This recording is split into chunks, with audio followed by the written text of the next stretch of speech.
सत्र के तीसरे दिन हंगामे के पूरे आसार हैं। जानकारी आपको दे दी कि सोमवार को सदन के अंदर और बाहर यहां पर हंगामा देखने को मिला। सांसद धीरज साहू का मामला विपक्ष ने जमकर उठाया।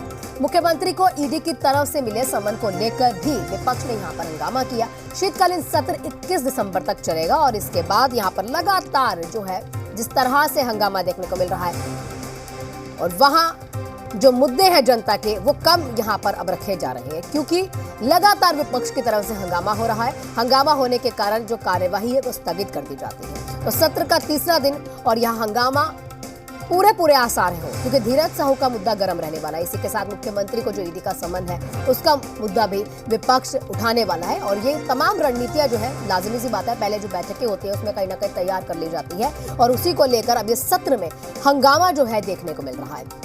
आज तीसरा दिन है। कानून व्यवस्था, भ्रष्टाचार, ये तमाम मुद्दे जो है लगातार जो विपक्षी दल है वो यहाँ पर उठा रहा है। आपको बता दें कि कल भी ऐसा ही हुआ था। कल भी तख्तियां लेकर जो तमाम विधायक थे वो बाहर खड़े हुए दिखाई दिए थे विधानसभा के बाहर। उसके बाद जब जैसे ही कार्यवाही शुरू होती है तो इस तरह की तस्वीरें अंदर से भी देखने को मिली।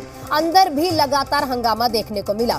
सुचारू रूप से यहाँ पर कार्यवाही नहीं चल पा रही है। विपक्षी लगातार यानी कि जो भाजपा के विधायक हैं वो लगातार इस तरह का हंगामा करते हैं। कुछ न कुछ ऐसा हो जाता है कि बाद में जाके कार्यवाही स्थगित कर देनी पड़ती है, क्योंकि अभी हाल ही में हुआ धीरज साहू का जो मुद्दा है, कांग्रेस सांसद है वो धीरज साहू का जो मुद्दा है वो भी गर्म रहा। भ्रष्टाचार को लेकर जो पूरे जो यहाँ आवाज है यहाँ विपक्ष की तरफ से उठाई जा रही है, उसी के साथ अगर देखा जाए तो मुख्यमंत्री को जो ईडी का समन मिला है वो कानून व्यवस्थाओं का जो मुद्दा है वो, इसी के साथ और भी ऐसे मुद्दे हैं जिसको लेकर यहाँ विपक्ष जो है हंगामा करता हुआ दिखाई देता है। बाहर भी तख्तियों के साथ और अंदर भी लगातार हंगामा हो रहा था।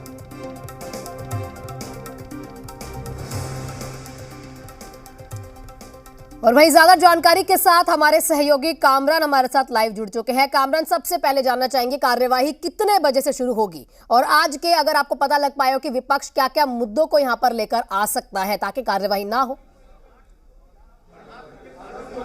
बिल्कुल, देखिए, झारखंड विधानसभा के शीतकालीन सत्र का आज तीसरा दिन है और सदन के बाहर ही तमाम विपक्ष के विधायकों ने अपनी मंशा स्पष्ट कर दी है कि आखिर विभिन्न मुद्दों को लेकर वो एक बार फिर सरकार को कटघरे में खड़ा करेंगे, सरकार को घेरते हुए नजर आएंगे। लेकिन उससे पहले हम तस्वीरें दिखा रहे हैं कि किस तरीके से तमाम जो विधायक हैं वो नियोजन नीति के मामले को लेकर यहाँ पर प्रोटेस्ट करते हुए नजर आ रहे हैं और ये प्रदर्शन जो है वो उनका लगातार जारी रहेगा। हमारे साथ अनंत ओझा भी हैं और जो नियोजन नीति के मसले पर यहाँ पर प्रोटेस्ट कर रहे हैं। उनके हाथों में तख्तियां है गरीब कल्याण योजना के अनाज की कालेबाजारी, क्योंकि तमाम जो विधायक हैं वो अलग अलग मुद्दों पर यहाँ पर प्रदर्शन कर रहे हैं। सर, आज कौन सा विषय रहेगा? ये युवा विरोधी वर्तमान सरकार है और कल हमने जब विधानसभा के अंदर नौजवानों के रोजगार के सवाल को लेकर के, अनुबंध कर्मियों के सवाल को लेकर के, उनके हितों की बात को लेकर के जब हमने किया तो सरकार की संवेदन शून्यता सामने प्रकट हो गई कि सरकार ने युवा विरोधी कैसा कृत्य किया है,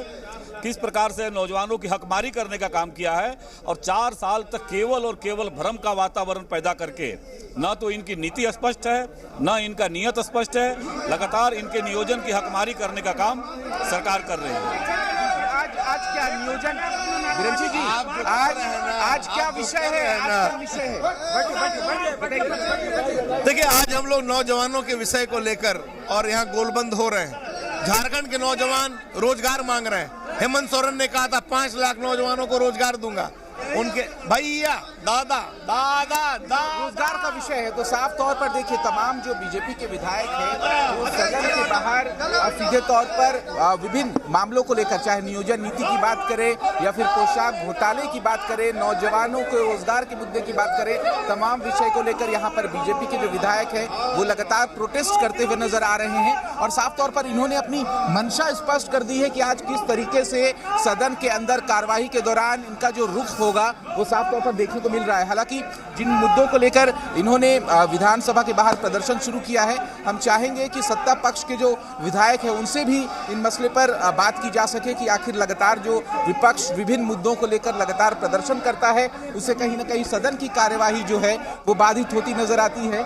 यहाँ पर तमाम अन्य जो विधायक हैं, जो सत्ताधारी दल के विधायक हैं, उनसे भी जानेंगे, लेकिन सबसे पहले मंत्री चंपई सोरेन भी यहाँ पर पहुंच चुके हैं। दादा, नियोजन नीति के मामले को लेकर एक बार आपके जो विपक्ष है वो यहाँ पर हंगामा करते नजर आ रहे हैं। मसला नियोजन नीति का है।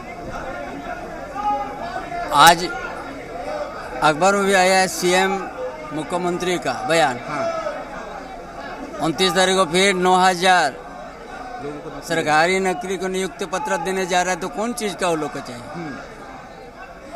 हर चीज में हम लोग कब कितना आदमी को नियोजन नीति हम लोग दे रहा है, नियुक्ति दे रहा है, सब तो स्पष्ट है। तो दादा, तो फिर क्यों ये पूछते हैं सवाल? ये सबका ऐसे उन लोगों के पास में कोई ऐसे मुद्दा नहीं है, तो ये लोग अनाप शनाप बोलते रहता है। फिर से एक बार 1932। तो बिल्कुल देखिए, कोई सीधे तौर पर मंत्री चंपाई सोरेन का कहना है कि इनके पास कोई मुद्दे नहीं हैं, इसीलिए लगातार वो विभिन्न मामलों को उठाते हुए नजर आते हैं। हमारे साथ इरफान अंसारी भी मौजूद हैं। इरफान जी, सबसे पहले तो ये बताइए, आपके जो विरोधी हैं वो लगातार मामला उठा रहे, नियोजन नीति का मामला ये सब बीजेपी का कारनामे है। ये मैं उठा रहा हूँ, उत्तर प्रदेश से बुलडोजर से मारा जा रहा है। उत्तर प्रदेश और मध्य प्रदेश की सरकार जो है दलितों को, आदिवासियों को, अल्पसंख्यक के घर को उजाड़ रही है, बुलडोजर चला रही है।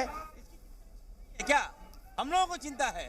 हम लोग उनके साथ तो बिल्कुल कामरान, जो तमाम तस्वीरें देखने को मिल रही है, लगातार आज तीसरा दिन है और हंगामा कम होने का नाम नहीं ले रहा। 5 दिन का छोटा सा सत्र है और देखना होगा कि कब इस सत्र में जनता के मुद्दे उठाए जाएंगे और कब, क्योंकि नेता प्रतिपक्ष भी कहीं ना कहीं पहली बार ही अब जाकर विधानसभा में देखने को मिले हैं।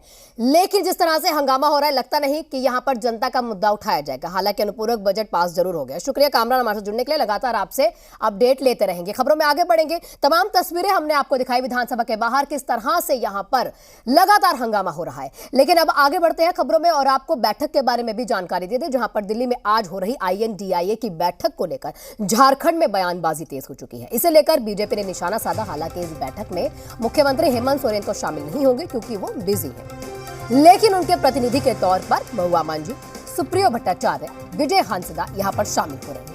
INDIA की बैठक पर निशाना साधते हुए बीजेपी ने इसे स्वार्थ का गठबंधन करार कर दिया है। कांग्रेस और JMM ने बीजेपी और केंद्र सरकार पर मामले को लेकर पलटवार कर दिया।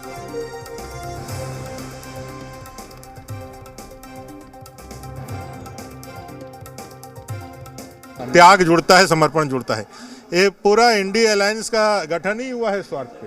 ये स्वार्थ है पद हासिल करना, ये स्वार्थ है जो आज उनके ऊपर जो आपराधिक मामले चल रहे हैं या फिर जो उनके जो चोरी पकड़ी जा रही है उस पर जो कार्रवाइयाँ चल रही है, उससे बचने के लिए। और ये मोदी जी की गारंटी की रथ जो दुनिया में चली है, देश में चली है, और मोदी जी ने जो एक करप्शन में 0 टॉलरेंस का नीति अपनाया है, उससे भयभीत है और किसी भी तरीके से मोदी जी के इस रथ को रोकना चाहते हैं और सत्ता में आना चाहते हैं। इसलिए यह इंडिया अलायंस बनाया गया है। लेकिन मुझे लगता है कि स्वार्थ कभी भी लोगों को जुड़ाव नहीं कर सकता।